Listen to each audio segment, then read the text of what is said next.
Since my first day of kindergarten, I've always known that I wanted to be a teacher, and I've always wanted to change the world in some way, shape, or form. If you want to change the world, you should definitely go into teaching because it starts in the classroom. Education is laying the foundation for everything that we do. We are teaching the future. I think teaching is one of the most important jobs in the world.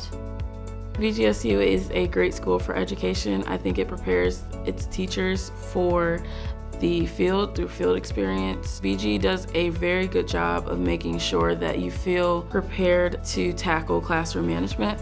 I had an amazing experience with my mentor teacher here at Woodmore, and I just wanted to be able to share that experience with student teachers and give them as great of an experience as I had.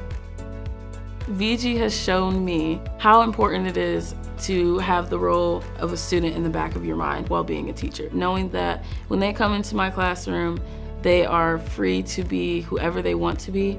They are historians, they are mathematicians, and it's a safe place for them to learn.